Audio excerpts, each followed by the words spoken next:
পরে না এমন কোনো ছেলে আছে বলেন তো? কম বেশি মোটামুটি সব পুরুষই কিন্তু লুঙ্গি পরে। আর সেটা যদি হয় পাবনার বিখ্যাত তাঁতের লুঙ্গি, তাহলে তো কথাই নাই। হ্যালো এভরিওয়ান, আসসালামু আলাইকুম। আশা করি যে যেখান থেকে আমার ভিডিওগুলো দেখেন কিংবা দেখছেন প্রত্যেকে ভালো আছেন, সুস্থ আছেন। আজকে চলে গিয়েছিলাম পাবনার বিখ্যাত তাঁতের লুঙ্গি গামছা বানানো দেখতে।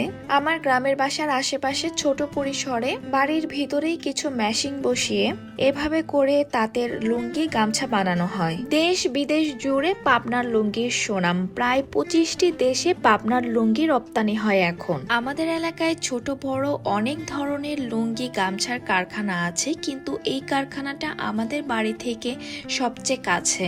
এখানে প্রথমে বিভিন্ন কালার সুতা দিয়ে একটা লুঙ্গির প্যাটার্ন তৈরি করেছে। এই প্যাটার্ন অনুযায়ী মূলত সুতাগুলো সেট করে মেশিং এর মাধ্যমে তাঁতের লুঙ্গিগুলো তৈরি করা হয়। আমি পুরো কারখানাটাই ঘুরে ঘুরে দেখি, এক পাশ থেকে শুরু করে আর এক পাশ। আপনারা যদি কেউ পাবনায় আসেন, অবশ্যই এই ছোট ছোট কারখানাগুলো ভিজিট করবেন। প্রত্যক্ষ ও পরোক্ষভাবে বর্তমানে তাঁত শিল্পের সাথে জড়িয়ে আছে প্রায় 15 লক্ষ মানুষ। ভাবা যায় এই তাঁত শিল্প থেকে কত মানুষের জীবিকা উঠে আসছে, কত বৈদেশিক মুদ্রা আয় হচ্ছে। আমার মনে হয় কাউকে যদি জিজ্ঞাসা করা হয় বাঙালির প্রিয় পোশাক কি, এক কথায় উত্তর আসবে লুঙ্গি। আর বাংলাদেশে অন্যতম লুঙ্গি উৎপাদনকারী অঞ্চল হলো পাবনা। এই আঙ্কেলটা আমাকে মেশিন চালানো দেখাচ্ছিল। আমি প্রথমে একটু ভয় পাচ্ছিলাম, কিন্তু উনি আমাকে অনেক সাহস দেয়। আসলে একই অঞ্চল বা একই গ্রামের মানুষের প্রতি অন্যরকম একটা আন্তরিকতা কাজ করে। ওনার ব্যবহার, ওনার কথাবার্তা দেখে আমার এটাই মনে হয়েছে।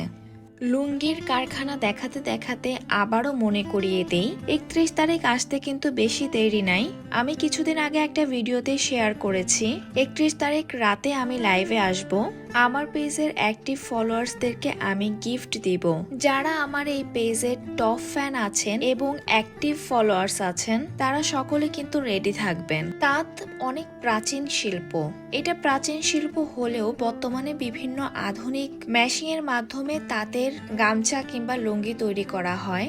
এই ছোট একটা কারখানা থেকেই 10-12 হাজার লুঙ্গি বের হয়ে আসে। বাংলাদেশের বিভিন্ন ছোট বড় শোরুমে তারা লুঙ্গি সাপ্লাই দেয়। এর পাশে আরেকটা কারখানা ছিল, ওখানে গামছা প্লাস তাঁতের শাড়িও তৈরি করা হয়।